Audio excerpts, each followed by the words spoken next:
Trunojoyo adalah sosok yang sangat menarik dan kontroversial dalam sejarah Jawa abad ke-11.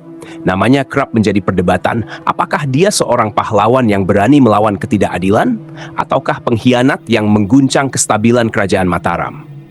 Untuk memahami hal ini, kita perlu menengok latar belakang sosial politik saat itu, motif dan sejarah pemberontakannya, serta bagaimana berbagai pihak memandang perjuangannya. Semua aspek ini akan membuka pemahaman yang lebih lengkap tentang siapa sebenarnya Trunojoyo dan apa arti perjuangannya. Pada masa itu, kerajaan Mataram merupakan kekuatan utama di Pulau Jawa, namun sedang mengalami masa krisis. Amangkurat Is yang berkuasa di awal abad ke-11 dikenal sangat otoriter dan brutal. Dalam bukunya A History of Modern Indonesia Since C. Sirupsdiardo, MC Rickliffs menjelaskan bahwa Amangkurat I melakukan pembersihan internal yang kejam dengan membunuh banyak bangsawan dan bahkan anggota keluarganya sendiri karena dianggap mengancam kekuasaannya. Kebijakan ini menimbulkan ketakutan dan ketidakpuasan yang meluas, terutama di wilayah pesisir dan Madura yang selama ini menikmati otonomi relatif. Kondisi ini menciptakan ketegangan dan menyiapkan panggung untuk pemberontakan. Trunojoyo sendiri berasal dari keluarga bangsawan Madura yang pernah menjadi korban kebrutalan Amangkurat I. Sebelum memberontak, ia sempat menjadi pejabat kerajaan, namun kemudian memilih melawan pusat karena ketidakadilan dan pengkhianatan politik. Leonard Y. Andaya dalam The Heritage of Arung Palaka menekankan bahwa kondisi sosial dan politik di Madura dan pesisir Jawa Timur sangat berbeda dengan pusat Mataram, sehingga perlawanan Trunojoyo bukan sekadar pemberontakan biasa, melainkan juga reaksi atas dominasi pusat yang menindas daerah. Selain konflik internal, pada masa itu VOC, Verenigde Oost-Indische Compagnie, perusahaan dagang Belanda, mulai semakin aktif masuk ke Nusantara dan mengambil keuntungan dari konflik-konflik lokal. VOC menawarkan bantuan militer kepada Amangkurat II, putra Amangkurat Pai, yang menggantikan ayahnya setelah kerusuhan, untuk menumpas pemberontakan Trunojoyo. Namun imbalannya adalah hak dagang dan wilayah strategis yang membuat kerajaan semakin bergantung pada kekuatan asing ini. Rickliffs mencatat dalam bukunya bahwa bantuan VOC ini menjadi awal mula kedaulatan kerajaan Mataram yang semakin melemah di tangan Belanda. Dari sudut pandang rakyat Madura, Trunojoyo adalah simbol keberanian dan perlawanan terhadap tirani yang menindas. Ia dianggap pahlawan yang berani memperjuangkan keadilan dan kebebasan. Ini sejalan dengan kajian Theodore G.T. Pijot dalam Islamic States in Java 1507 yang menyebutkan bahwa pemberontakan Trunojoyo sering dipandang sebagai usaha mempertahankan kedaulatan lokal dan menentang kekuasaan pusat yang tiran dan represif. Dukungan Trunojoyo yang kuat datang dari pasukan Makassar pengungsi yang sudah lama bermusuhan dengan VOC dan Mataram, yang menambah dimensi etnis dan politik dalam konflik ini. Namun, bagi kerajaan Mataram dan para pendukungnya, Trunojoyo adalah pengkhianat dan pemberontak yang mengancam persatuan dan kestabilan kerajaan. Dalam catatan istana dan para kronik Jawa, pemberontakan ini menimbulkan kekacauan besar, kerusakan, dan korban jiwa yang cukup banyak. Perlawanan Trunojoyo dianggap mengguncang tatanan politik yang sedang dibangun oleh kerajaan. Bahkan Amangkurat II yang berkuasa saat itu sangat berupaya keras memadamkan pemberontakan tersebut dengan mengandalkan bantuan VOC. VOC memandang konflik ini dari sisi kepentingan ekonomi dan politik.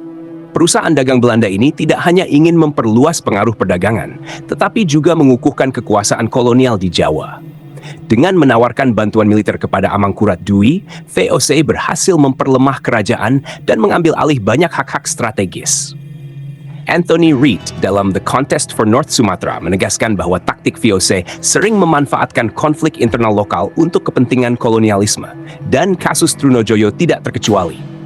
Motif Trunojoyo dalam memberontak sangat kompleks dan dipengaruhi oleh berbagai faktor. Secara pribadi, ia terdorong oleh dendam keluarga atas kebijakan brutal Amangkurat As. Secara sosial politik, ketidakadilan dan penindasan pusat terhadap daerah Madura dan pesisir yang selama ini otonom menjadi pemicu utama.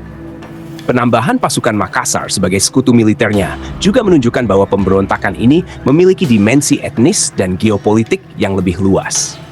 Sartono Kartodirjo dalam karya Pemberontakan Petani Banten tahun 1988, meskipun membahas pemberontakan berbeda, mengilustrasikan bagaimana perlawanan rakyat terhadap penindasan seringkali bukan semata masalah politik, tapi juga ekonomi dan sosial yang menumpuk.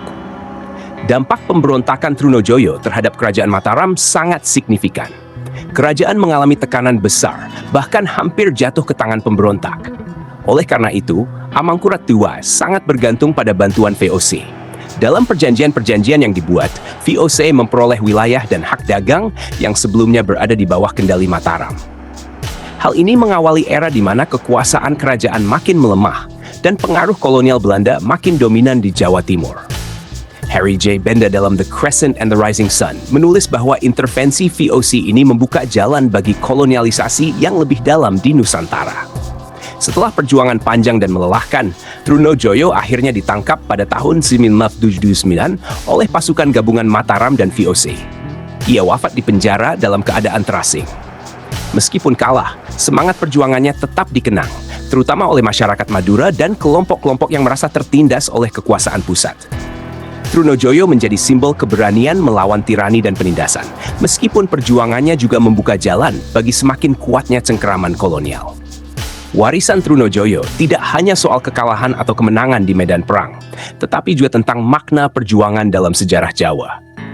Ia menunjukkan betapa garis antara pahlawan dan pengkhianat sering kabur tergantung dari sudut pandang dan kepentingan politik yang berlaku. Kisahnya menginspirasi generasi muda untuk memahami bahwa perjuangan melawan ketidakadilan membutuhkan keberanian, tetapi juga harus diiringi kewaspadaan terhadap konsekuensi yang mungkin datang, termasuk intervensi asing. Secara keseluruhan, Trunojoyo bukan sosok yang mudah dikategorikan secara hitam putih. Ia adalah pahlawan bagi yang merasa tertindas, sekaligus pengkhianat bagi yang ingin menjaga tatanan kerajaan. Perjuangannya mencerminkan kompleksitas politik, sosial, dan ekonomi di Jawa abad ke-19, serta menunjukkan bagaimana konflik internal dan kolonialisme saling berkaitan dalam membentuk sejarah Nusantara. Seperti yang diungkapkan Rick Lefs dan para sejarawan lain, memahami Trunojoyo berarti memahami dinamika kekuasaan, perlawanan, dan kolonialisme yang membentuk Indonesia masa kini.